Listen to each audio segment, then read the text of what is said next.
exactly. How would you characterize Zelensky? Well, Zelensky... George W. Bush called him our generation's Winston Churchill. Well, this is W, right? Yeah. Not a very thoughtful man.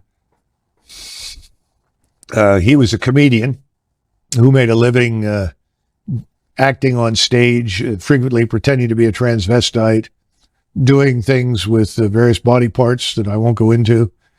And he was picked up by an oligarch named Kolomoisky.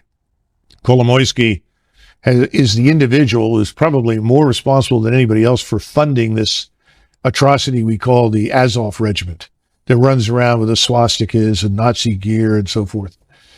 And he was picked and then blessed by Victoria Nuland and the State Department as their man. Now, when he originally ran for office, he ran on a peace platform. And he was overwhelmingly elected across the country because he said, if I am elected as your president, I will make peace with Russia. Ukrainians didn't want to go to war with Russia. They were looking for a way out of this and a resolution to the crisis. Of course, once he was in there, he took a different road. And I can't help but think that that road was defined for him by us. Who is Victoria Nuland? Oh, goodness gracious. All these hard questions. I do not know Victoria Nuland personally. I know Fred Kinnigan, and his brother Bob is married to her. And she's a long-term committed neocon. This is someone I would not characterize as either Democrat or Republic. These are people with this agenda, and the agenda says until the entire world is garrisoned by U.S. forces and is converted forcibly to some form of democracy that we approve of, the world will not be safe, and we must continue to fight. And I think in the case of Russia, Russia has special appeal because I think these people have ancestors who came from that region of the world and have a permanent axe to grind with the Russians, which, of course, I don't. I don't think most Americans do, and nor do I think anybody in government should shape policy based on whatever unhappiness their ancestors, experienced in a place like Russia. So that's a nutshell, but I think that's enough. And wherever she goes, usually there is conflict, crisis, and fighting. And she's a strong opponent of fighting to the last Ukrainian. Does she, do you think, have relevant experience that would qualify her to be in charge of this war? Well, obviously she does. But, it's sort of like asking somebody who has never snaked a drain or replaced a garbage disposal to be a plumber. And I think we have a lot of those in Washington. She's not the only one. So, no, I don't think she understands the gravity of the situation. These are the same people. Tony Blinken is in this with, what's his name? Sullivan I keep mixing up Sullivan with the previous O'Brien, who was in the White House. Not much difference. And Sullivan will all tell you, well, the Russians are weak. The Russian economy is fragile. The Russian armed forces are poor. Their generals are terrible. And they can't possibly win. All we have to do is to keep up the pressure and they will collapse. Well, that's been a hell of a strategy. And it's killed large numbers of people and created millions of refugees and destroyed the country. But it hasn't hurt Russia. And Russia today is stronger than it has been in 30 or 40 years. You have a Russian military establishment that is now more potent and more capable than the Russian military was in the mid-1980s. Why? Wars typically, don't they degrade a military force? Well, the Russians have been very, very careful and deliberate, very cautious about the expenditure of life. What do you think the casualty numbers are in Russia? That's a hard one to estimate. I think probably 40 to 50,000 killed. Maybe another 40 to 50,000 wounded. Wait, total? Yes. As compared to the Ukrainian? 400,000 dead. Yeah. So this is... The ratio is 1 to 5. And you believe those numbers are roughly accurate? Yes. Yeah, absolutely. And these are 50,000 to 400,000, that's a larger country, or with a much smaller country with a much smaller military. I mean, that's a grotesque... Oh, it is. And the manpower is leaving Ukraine as quickly as it can get out, because people don't want to be thrown into the meat grinder. You can't defeat what the Russians have built. They were the first back in the 1970s to understand the criticality of linking intelligence, surveillance, reconnaissance in space, as well as on land and at sea, with strike weapons. What's a strike weapon? Rockets, missiles, guided artillery for precision. They've done that extremely well. So that's one of the reasons they have thousands of guns, hundreds of rocket launchers, hundreds of ballistic missile launchers, cruise missiles, and so forth. And these are then linked to that ISR, so the response time is almost instantaneous. A Ukrainian formation is located at this spot next to this building on the outskirts of, say, Kharkov. They can have missiles on the way to those targets, or rockets, or drones, within the space of perhaps 5, 6, 7 minutes. So this is a very well-structured, well-organized machine. And the machine is grinding up everything in front of it. And it's not going to be defeated. What about the space-age military technology that we've been sending to Ukraine? That hasn't brought parity? Well, first of all, a lot of the equipment we send over there is, quite frankly, obsolete. It's very old. It's not new. We've given them a few new items, but not much. And remember what I said about missiles. We sent them some Patriot missiles. And I think at this point in this newest round of money, what, $750 million, something like that, we're sending 33 missiles, Patriot missiles. These are missiles that are used to shoot down aircraft or cruise missiles, incoming opposing forces. Every time you're in air defense, people will tell you if there's a target out there, you shoot 2 missiles at it as a minimum to make sure you get the target. Well, you run out of our missiles in the space of a few days. 33 missiles will be gone in 2 or 3 days. You can't possibly defeat the thousands of projectiles that are being hurled in your direction. And the radars, of course, emit, and so your radars light up and become targets. This is a no-win situation, because the Russians, though they were not prepared in February 2022 for this kind of war, they are now. And they're continuing to prepare, which includes continuous mobilization. They're up to 750,000 troops in and around Ukraine.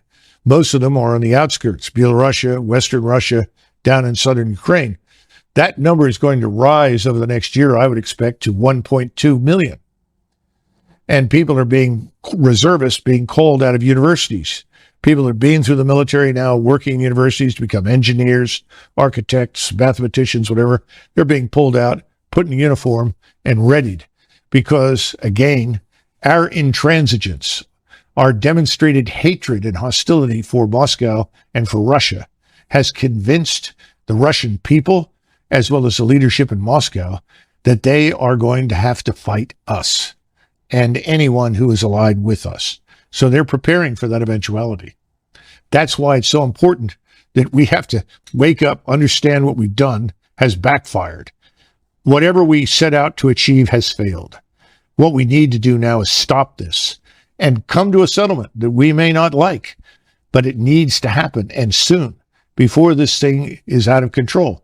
Eventually, you keep this up within the next 6-8 months, you'll see hundreds of thousands of Russian troops on the Polish border. That is not what we set out to achieve.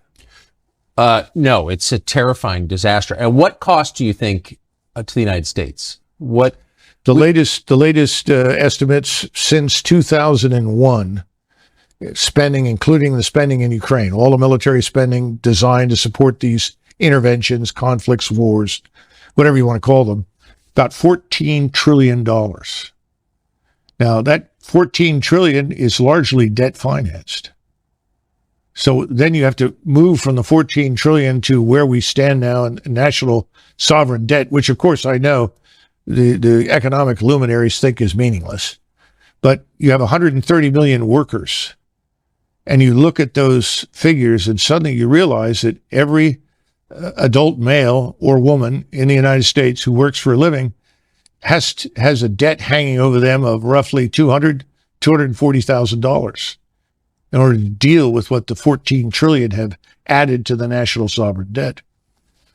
And this is part of the issue, that people are walking away from this war for good reasons. Look, the average American earns about $31,000 a year. That's it. The average American pays about $16,600 a year. Now, the people in Congress, this doesn't affect them or in the Hill or inside the Beltway. We're talking about the real Americans who live out there who are scratching out a living. Keep in mind that a person who works all his life and then tries to draw on Social Security can expect a monthly payment of probably $1,400, if they're lucky, $1,400. We hand every alleged asylum seeker, illegal migrant pouring into the border in Texas or wherever else, we hand them when they get there $2,200. And we put them on that $2,200 diet from there on out per month. Yet somebody who works all his life, retires and draws Social Security gets $1,400. The Afghans who were hanging on to the planes in Kabul trying to come to the United States, when they arrived, they received $2,200 a month. Now, if you can make sense out of this, please try, because I don't think most Americans can make sense out of this at all. And that's one of the reasons people have said, not because they know anything about Ukraine. Most Americans don't. If they knew anything about the history of Eastern Europe, they would all say, get out. Because the wars and the blood and the hatred that have been characterized to that part of the world for hundreds of years is something we can't sort out. We can't fix it. We shouldn't try to arbitrate it. We don't know anything about it. We shouldn't be in this, is the bottom line. I think Americans have figured that out. But now they're beginning to look at the numbers and the figures, and they say, what happened to consent by the governed? Instead, we have contempt for the governed. Whatever the governed want, they don't get. Who gets it? Well, the donors get what they want. You know, somebody was joking the other day and said, you know, Doug, if the donors were cannibals, they'd feed the American people to them. That's the attitude in Washington, D.C. What's the donor want? Give me more money. It's a catastrophe. It's the destruction of our whole republic. And I don't think people realize how far gone things are. A lot of Americans sense it. And I think we're on the path to some sort of national come to Jesus moment where we're tired of being the contemptibles. We want to have a say in what our government does, and we really don't have it. You mentioned the donors, and we just had a conversation with Vivek Ramaswamy running for president, Republican side. He's rich, and so he doesn't need big donors. But he has said publicly that he can't get money from any big-time Republican donor because his position on Ukraine is similar to yours. He doesn't buy the NBC News version of the Ukraine war. Why are donors on both sides so attached to a war that's clearly hurting the United States? Well, first of all, you've got to go through and identify the donors. What's their background? Where did they come from? And why do they feel the way they do? I think there are more personal issues here than we realize with many of them. Secondly, you have to look at the monetary benefits to them. If they're it's not just being heavily invested in the defense industry. You've seen that report from the Oakland Institute, which talks about arable land in Ukraine, the breadbasket of Europe, some of the richest, most fertile soil anywhere in the world. A friend of mine who's Ukrainian said all you have to do is take an old boot, stick it in the ground in Ukraine, come back in 6 months, and something grows. The boot's transformed into something you can eat. He said that's how fertile this is. So there are people that are interested in getting control of it. Oligarchs. They call them oligarchs in Eastern Europe. I'm starting to think that we should talk about oligarchs in the West. Well, of course. Because they're also invested in this. They have an interest in it. So that's part of it. Then, of course, you have the advantages of people on the Hill. You have somebody like McConnell who says, we're so fortunate that we're doing so much damage to the Russians. This will set them back for 10 years. They've lost all this equipment. The Ukrainians have done a great job. Well, of course, all that's a lie. That's a blatant falsehood. And then he follows up by saying, and we're offloading equipment so that we can replenish with newer equipment. Well, unfortunately, the new equipment we're going to buy looks an awful lot like the old equipment. So you're not necessarily getting new top-of-the-line material. You're just getting new versions of what you've already got, which, of course, is what Congress wants. Unfortunately, that doesn't prepare you for a future war because your probable opponents are investing in very different capabilities from the ones that you have. And remember, again, all the things that we once monopolized, all the precision, all of that's lost now. Everybody has it. There's nothing that we can do that they cannot also do in Moscow, in Beijing, and probably in many other countries that we don't even know about yet. But of course, it all means money. You know, where does the money go? Does it go into the Defense Department? Sure. But then it's transferred over into industry. And industry then contributes money to PACs. And the PAC money goes where? Back to the Hill. So it's a wonderful sort of recycling machine where the wash is washed again and again. Now, what happens in Ukraine? Well, the equipment shows up. Some of the equipment reaches the troops. A lot of it is sold off, ends up in arms bazaars like Kosovo, or we see it now being used by the drug cartels. We saw somebody working for one of the major cartels that is also involved in human trafficking walking around with a Javelin missile. The whole kit. Well, where did that come from? Well, it came from Europe.